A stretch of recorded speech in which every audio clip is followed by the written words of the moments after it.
स्वागत आहे तुमचं सुबोध जाधव इंग्लिश सोल्युशन या यूट्यूब चॅनलमध्ये. आज आपण बघणार आहोत फिगर्स ऑफ स्पीच, अँटिथेसिस आणि इन्व्हर्जन हे दोन अलंकार आपण आज अभ्यासणार आहोत.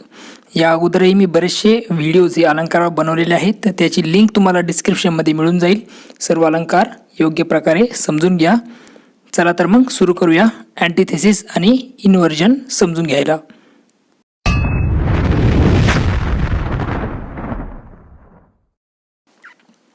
अँटिथेसिसला मराठीत म्हणतात विरोधालंकार. तर अभ्यासूया काय दिले बघा. In antithesis opposite words oblique ideas are placed in the same sentence to achieve a contrasting effect. आता दोन विरोधी कल्पना आणि शब्दांचं एकाच वाक्यात किंवा एकाच चरणात सादरीकरण केलं असता कुठला अलंकार दिसतो आपला, तर अँटिथेसिस हा अलंकार दिसतो. आणि हा अलंकार कशासाठी वापरला जातो, तर टू अचीव कॉन्ट्रास्टिंग इफेक्ट म्हणजे परस्पर विरोधी असा इफेक्ट मिळवण्यासाठी पोएममध्ये हे अँटिथेसिसचा वापर केला जातो. अँटिथेसिस म्हणजे काय, तर अपोजिट वर्ड्स और ideas are place in the same sentence.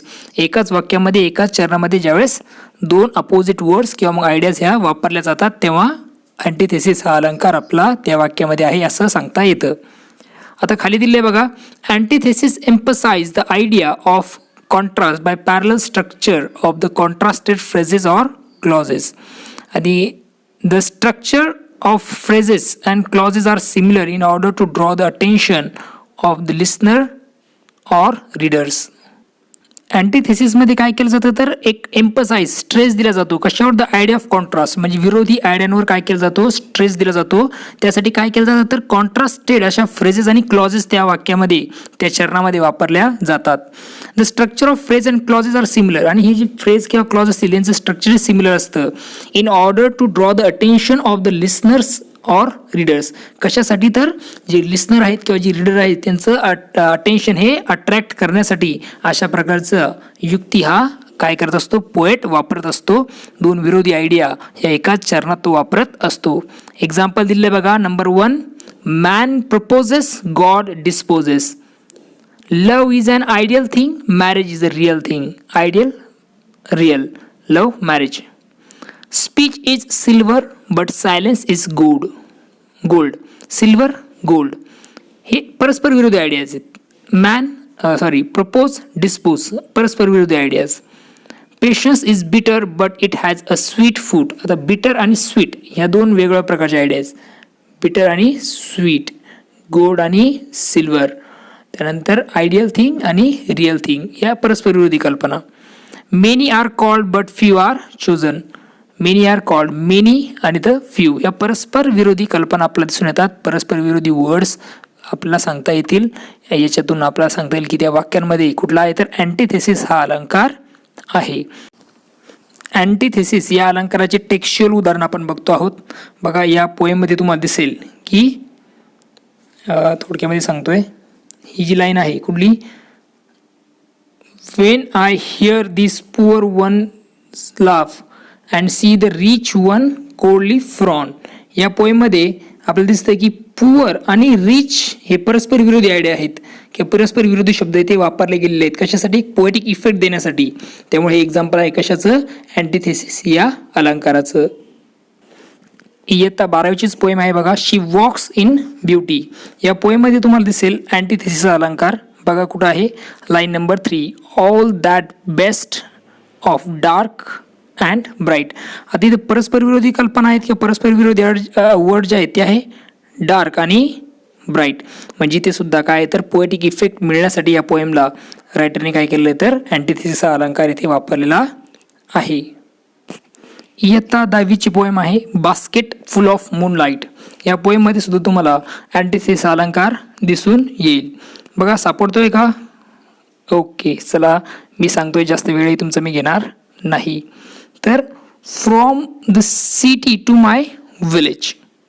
इथे अँटिथेसिस अलंकार आहे. कसा, परस्पर विरोधी कल्पना किंवा वर्ड्स, सिटी, विलेज. त्यामुळे हे काय एक्झाम्पल सांगता येईल आपल्याला, अँटिथेसिसचं एक्झाम्पल हे सांगता येईल. इयत्ता 10वीचीच पोएम आहे यू स्टार्ट ड्राईंग स्लोली. या पोएममध्ये सुद्धा तुम्हाला अँटिथेसिस अलंकार दिसेल. बघा शोधा कुठं सापडतंय का, तुमच्यासमोर ठेवतोय. सापडताय? ठीक आहे, चला तर ते तुम्ही विचार करताय तेच माझा आन्सर आहे. If you do not risk what is safe for the uncertain. यामध्ये तुम्हाला दिसत आहे हे सेफ रिस्क आणि सेफ हे परस्पर विरोधी वर्ड्स आहेत. पोएटिक इफेक्ट देण्यासाठी अशा प्रकारे आपल्याला हे दिसून येईल एक्झाम्पल अँटीथेसिसचं. आय होप तुम्हाला हे समजलेलं आहे. अँटीथेसिस अलंकार. इन्व्हर्जन म्हणजे काय ते आता आपण समजून घेत आहोत. In inversion the correct grammatical order of a sentence is not follow. आता इन्व्हर्जन हा जो अलंकार आहे त्यामध्ये काय केलेलं नसतं तर एक जी करेक्ट ग्रामॅटिकल ऑर्डर आहे वाक्याचं जे काही ग्रामॅटिकल सेंटेन्स असतं ते काय केलेलं नसतं तर इन्व्हर्जनमध्ये काय केलेलं नसतं, फॉलो केलेलं नसतं. मग हे कशासाठी फॉलो केलेलं नसतं तर एक काव्यात्मक परिणाम म्हणजे पोएटिक इफेक्ट मिळवण्यासाठी काय केलेलं असतं तर ह्या वाक्यामध्ये जे काही शब्द असतात त्या शब्दांच्या क्रमामध्ये काय केलं असतं तर बदल केलेला असतो. यामुळे काय होतं तर एक पोएटिक इफेक्ट त्या वाक्याला आलेला आपला दिसून येतो किंवा पोएमला एक पोएटिक इफेक्ट येण्यासाठी अशा प्रकारे काय केलं असतं तर जे वाक्याची ग्रामॅटिकल ऑर्डर आहे ती ग्रामॅटिकल ऑर्डर ही ब्रेक करून शब्द काय केला जातं तर मागे पुढे त्यांचा क्रम काय केला जातो, बदलला जातो. तेव्हा इन्व्हर्जन अलंकार हा आपला सांगता येईल. The words are rearrange to maintain the poetic rhythm. हे वर्ड्स कशासाठी रिअरेंज केले जातात तर टू मेंटेन पोएटिक रिदम म्हणजे काव्यात्मक ताल हा मेंटेन करण्यासाठी किंवा मग पोएटिक इफेक्ट हा मेंटेन करण्यासाठी हे वर्ड्स काय केले जातात तर रिअरेंज केलेले जातात. यालाच आपण काय म्हणतो इन्व्हर्जन हा अलंकार असं म्हणत असतो. काही एक्झाम्पल्स घेऊया, तुम्हाला चांगल्या प्रकारे समजून जाईल. Example number 1. In Wien is all word play. आता हा जे आहे आता याला जर आपण ग्रामॅटिकली करेक्ट अरेंज केलं तर कसं होईल, all word play is in Wien. अशा प्रकारे हे करेक्ट सेंटेन्स झालं.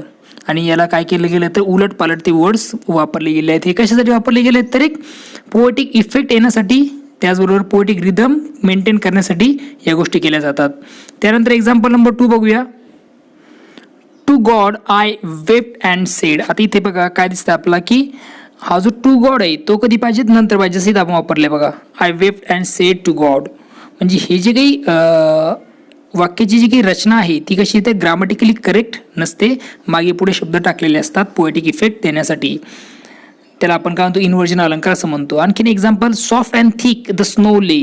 याला जर ग्रामॅटिकली करेक्ट केलं तर कसं येईल ते द स्नो ले soft and thick. Shines the moon. याला आपण ग्रामॅटिकली करेक्ट केलं तर कसं करू शकतो द मून शाईन्स.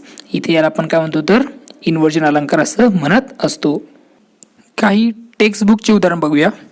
आता इयत्ता 10वीची पोएम आहे बघा ही अ टीनेजर्स प्रेयर. यामध्ये आपला इन्व्हर्जन अलंकार दिसून येईल. कुठे आहे बघा तो सुरुवातीलाच आहे पहिल्याच दुसऱ्या लाईनमध्ये. Decision I must make. आता याच्यामध्ये वाक्याचे शब्द आहे ते मागे पुढे झाले. आता याचं जर आपण ग्रामॅटिकली करेक्ट सेंटेन्स बनवलं तर ते होईल आय मस्ट मेक डिसिजन्स. हा डिसिजन जो वर्ड आहे तो मेकच्या नंतर यायला पाहिजेत. ओके, म्हणजे हा काय तर इन्व्हर्जन अलंकाराचं एक उदाहरण आहे. म्हणजेच सेंटेन्स हे करेक्टली नसतं दिलेलं त्याला आपण म्हणतो इन्व्हर्जन अलंकार असं म्हणत असतो. आणि हे कशासाठी केलं जातं तर एक पोएटिक इफेक्ट मिळवण्यासाठी. ओके, म्हणजे काव्यात्मक परिणाम मिळवण्यासाठी त्या पोएमला या गोष्टी केल्या जातात लेखकाकडून. त्यानंतर आहे पुढचं उदाहरण तुम्ही घेऊ शकता. पुढचं example that I might clearly C. आता याला जर ग्रामॅटिकली सेंटेन्सली करेक्ट केलं तर हे येईल that I might see clearly. म्हणजे हा क्लिअरली वर्ड सीच्या नंतर इथं असला पाहिजेत. हे केलं गेलेलं आहे लेखकाकडून तर पोएटिक इफेक्ट त्या पोएमला येण्यासाठी ह्या गोष्टी केल्या जातात. तर हा एक एक्झाम्पल आपल्याला देता येईल कशाचं तर इन्व्हर्जनचं. इयत्ता 12वीचं पोएम इंडियन विवर्स यामध्ये तुम्हाला इन्व्हर्जन अलंकार दिसेल बघा. लाईन नंबर जी आहे ती आहे blue as the wing of a halcyon wild. हे सुद्धा एक्झाम्पल आहे इन्व्हर्जनचं. म्हणजे वाक्याची मागं पुढे इथे केलेलं आपल्याला दिसतात वर्ड्स. त्यानंतर पुढचं एक्झाम्पल दिसेल तुम्हाला मनी या पोएममध्ये. बघूया आपण इयत्ता 12वीचीच मनी ही पोएम. यामध्ये दिसतंय बघा हे जे सेंटेन्स आहे दुसऱ्या चरणातलं दुसऱ्या स्टांजामधलं हे वाक्य. Then felt I like a child that holds, हे सुद्धा एक्झाम्पल आहे इन्व्हर्जनचं. याला जर ग्रामॅटिकल करेक्ट केलं तर येईल I felt like a child. अशा प्रकारे ग्रामॅटिकल आपण त्याला करेक्ट करू शकतो. परंतु हे एक्झाम्पल आहे कशाचं, इन्व्हर्जनचं. कशासाठी इन्व्हर्जन अलंकार वापरला जातो तर एक पोएटिक इफेक्ट देण्यासाठी, पोएटिक रिदम मेंटेन करण्यासाठी काय केलं जातं तर इन्व्हर्जन अलंकार हा वापरला जातो. आय होप तुम्हाला हे दोन्ही अलंकार समजलेले आहेत. पुन्हा भेटूया नवीन व्हिडिओमध्ये. जवळपास बरेचसे जे फिगर्स ऑफ स्पीच आहे ते मी कवर केलेले आहेत. तुम्ही याच्यामध्ये लिंक दिलेली असेल याच्या डिस्क्रिप्शनमध्ये, ती बघून इतरही अलंकार तुम्ही समजून घेऊ शकता. एकदा तुम्ही हे व्हिडिओ बघितले तुम्हाला कधीच आयुष्यामध्ये फिगर्स ऑफ स्पीचमध्ये अडचण येणार नाही. ठीक आहे, थँक्यू अँड टेक केअर.